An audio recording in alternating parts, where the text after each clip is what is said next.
Hello fellow gardeners, welcome back to my channel. My name is Alice and I'm the Red Soil Gardener. Have you ever visited a friend's house and you look at her garden and suddenly you see one plant and you think to yourself, God, I'm totally mesmerized by it. And this is my relationship with the iris. These are giant irises and they come in different heights, in different flowers and many colors. There's over 250 varieties. But these ones, my giant, which I have everywhere in my garden, these ones I've used them as a hedge for my driveway. So as you drive in, these beautiful iris, when they do flower purple, it's just amazing. It's just stunning. The beauty about irises is that once you propagate them and grow them, they love to live in clumps. As you see here, is that I have already 3-4 clumps, but this is out of one plant. As you can see from here, is that their leaves grow in a fan. Now what happens is that the actual leaf always comes from the center of the plant, and I'll show you later in more detail. The most important thing about an iris is that it likes plenty of sun, at least 6 hours of sun, and also it needs a well-drained soil. Because of my fascination for irises, I thought today was a good day to actually introduce you to this most mysterious plant. And so I would like to show you how to propagate it and multiply it so you too can have this mysterious plant. The iris plant, I call it a mysterious plant because everything happens in the rhizome. The rhizome is that when you do get one plant, it produces the rhizome, and the rhizome is not the root. You do get all these beautiful roots, but the rhizome is actually where it stores all the food, and it also manufactures its food. So in an iris plant you get the root, you get the rhizome, which keeps the plant happy, and out of the rhizome you will get baby rhizomes. When they mature, you get your babies. So now when I look at a plant like this, and you may think it's just one plant, and remember before I talked about the thing about iris is that they grow in clumps, but it's all to do with the rhizome, because the rhizome is the one which actually sends its babies, rhizomes, and that's where you get the babies. So I'm going to show you how many plants I can actually get from this one plant. Normally is people cut it, but what I'm going to do is just use my hands. So we have one plant. This is a baby. I'm not going to touch that one, but okay, I may have to. The second plant, it's created its own rhizome, so that can be planted. Then I have another one with its rhizome. So already I have 3. And this little baby here, I'm not going to touch it, but I'm going to leave it onto the main one. Now the thing about the rhizome is that I can touch it like this and look at it and see if it's healthy. Now I may even, because it's a bit black here at the end, I might just snip it like that. I could actually plant that one too. But so as you see, it's all about the root structure, the rhizome, and the plant. Now what we normally do is that if we're going to plant it, which I am going to, is in order to keep a lot of the energy in the rhizome and in the roots, is we normally cut the leaves. The whole point of cutting the leaf is that, so instead of having growth of leaves happening when you transplant, is that everything, now the energy will go into the roots and the rhizomes. And look at that healthy root. But because I'm going to plant it and it's a bit too long, I'm just going to snip it so that it's easier. And that's how a plant multiplies. So out of this one plant, I've got 1, 2, 3, 4. Again, let's look at this plant. Again, you get the rhizome, and here you have the eye, yeah, and another eye. So in this rhizome, we're going to look for the mother plant, which I think I can see it, but I'm going to cut off the babies here with its rhizome and snip the top. So we're giving more energy to the root. So we have another one there. And I'm going to do also this one here. Again, there it is with a beautiful root section, and the rhizome is there. So I'm going to snip it. Now the thing about when the iris is growing, as I mentioned earlier, is they actually grow from the middle. This plant here, you could see the growth there. That's where the plant actually leaves, and it fans out, and that's where the growth is. So out of this plant, the more I cut with its rhizome, I will actually get quite a few plants. And if you see here, it's already formed its own rhizome, and here's where you get the baby plant. And what I may do is actually leave that for a moment. And again, a bigger plant, I'm going to, this is the rhizome. It looks actually quite healthy. You always know the success of an iris by the root structure, and this is a lovely healthy root. And so I'm going to keep it there. And again here, this is the mother rhizome, and I'm going to snip it because once the babies actually take off with its own rhizome, you don't really need the mother plant as the mother rhizome, because the babies sort of look after themselves.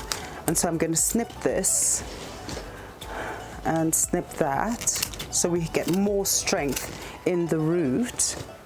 We'll do it to all of them. And these are the babies I'm going to plant. And already I have so many.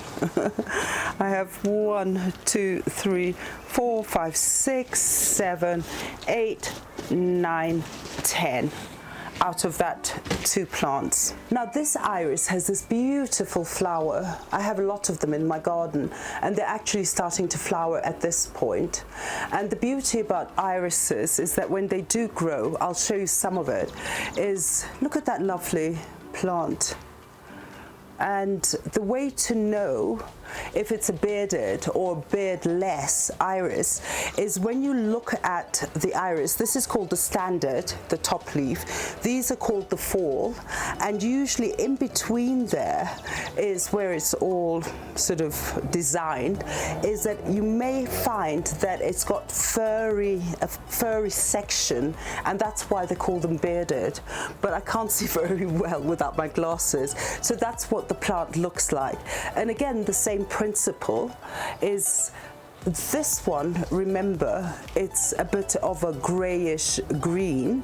Now this variety it's slightly smaller, so it's a medium-sized iris. And here you again, this is the leaves. Look at that rhizome. Yeah, and at the end here I can feel it, it's a bit old, so that could be the start of the mother. So I'm going to just snip it, and then once again is you cut it into the fan. This is to prevent the energy from going to the leaves, and I can just simply separate them. And even here, if I feel that it's growing anyway, so we'll plant this like this, and I'll show you how to plant it. Now this is my giant iris, the one as we started. It grows to an amazing height, and it flowers purple with a bit of yellow inside, exactly the same sort of flower structure. Now I just wanted to show you this rhizome, but I'm not going to really use it because it's a bit old, but just to show you exactly how it works. So here you get the mother rhizome, that's the original, and you see all these little babies. These are where the babies are going to come from, these rhizomes. And if you look here, this one, That's where the babies come up, and that's why it lives in clumps, because all these rhizomes on the side, they are going to shoot up more leaves. Now, to give you a better picture, so this is how it looks like, and there's a baby, and these are babies, and if I do plant that, this will become a fan and the leaves, and soon to flower once it's matured. Now, I am going to actually not keep this because the mother looks a bit old and hard, and I need something that I can work with. But anyway, I'll put it aside, and it doesn't have a very good root structure. As I said before, a success of an iris is actually in its root. Now, I wanted to show you this from my giant. So once you get the sides that the babies grow, that's where they all happen. So with this one, I am going to separate them. So that's one baby. Look how many clumps. Here's another one. This has got a nice root structure. I can work with it. And here I actually have two. So here it is with a rhizome.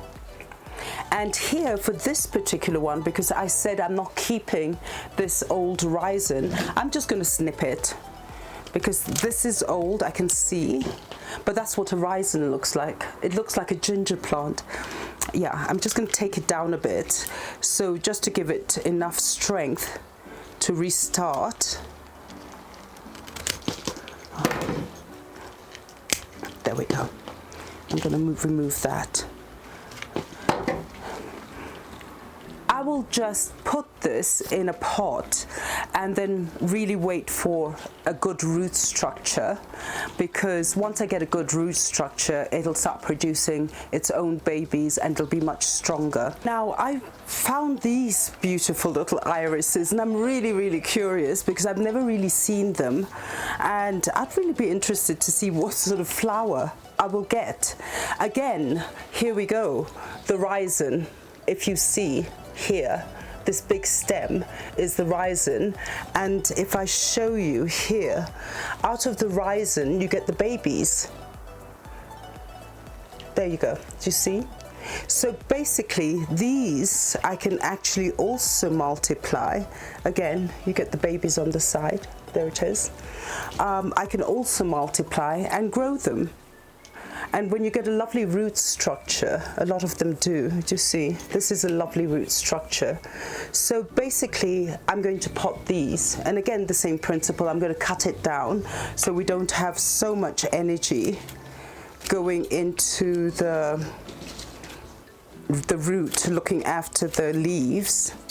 Yeah, there we go, and soon to be having flowers. Now we understand about the iris, and then when it flowers, and we do know that everything is in the rhizome, but I just wanted to show you something really interesting. So before an iris, because this is the season for this one, before an iris flowers this is the way the flower will look. So this is the leaf, and the flower will come out of the leaf into that section, and that's where you get your flowers. So even if you look at this was the major leaf, and then this one grows out, and that's what it looks like. I want to show you the different stages from flower and then when it seeds, because you can grow iris from the seed. So when the iris is about to flower, you will get the iris to look like this. It's like a mother stem that comes out, and the flower appears from here, and you will get that look. From there, if it's ready to seed, is that from here, the flowers, you will get that, and that's where the seeds are. Now what I've done is, in order to show you more detail, is I have my giant iris, and when it flowers, again, the same principle, it does produce out of the mother stem the seeds after it's flowered. And so what you do is, once it's dried, there goes all the seeds. Yeah, so all these are seeds from the iris flower, and you can plant them and let it grow. And so once again, it's a really interesting way of actually multiplying your plant. All these lovely little seeds, look at them. They're all dropping, and so many. My gosh, look at them. So that's how an iris seed pod looks like.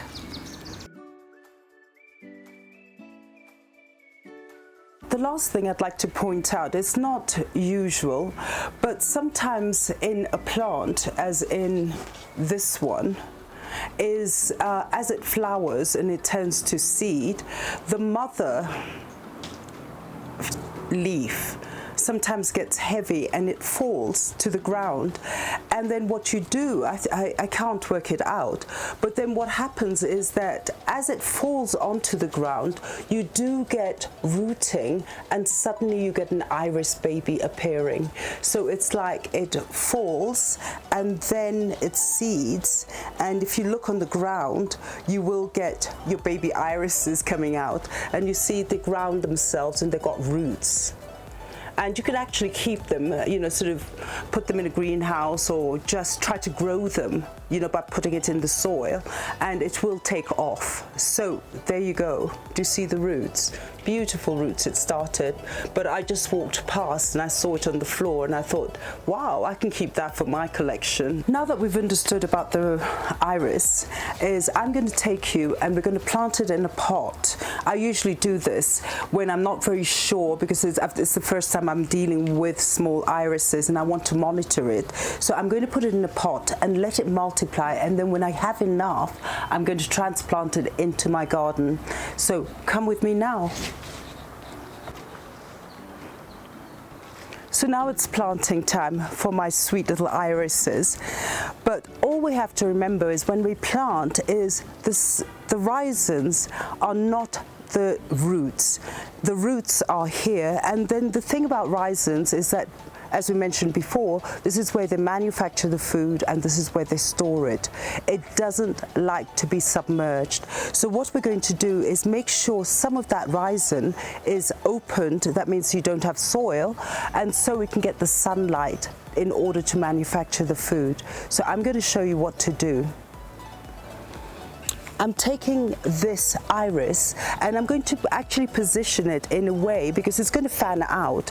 So I'm going to keep it in this pot, but the fan is going to be, that's where the sun is, and it does like a lot of sun.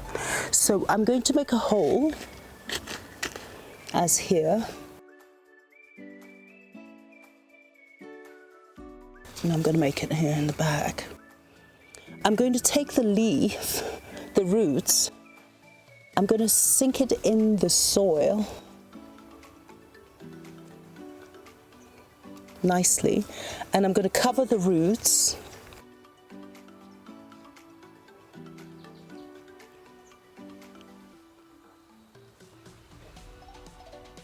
I'm actually going to have this slightly higher because we don't want it, when it does get watered, that it gets onto the rhizome.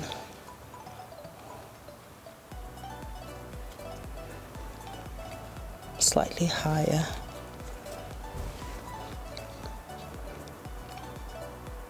So I'm going to press it down, and I'm also going to support it at the back so it doesn't tip backwards. And as you see, my rhizome is nicely there. It's called a sunbather, because that's the way you'll remember. Now I'm going to also do another one, again pointed in the same direction where the sun is. I'm going to make the hole with my hands and then put in my roots, go really deep, put the roots in, cover the roots. I'm just pressing it in the soil and leaving the sunbathers, the rhizomes, so that they can have exposure for the sun. And it's done.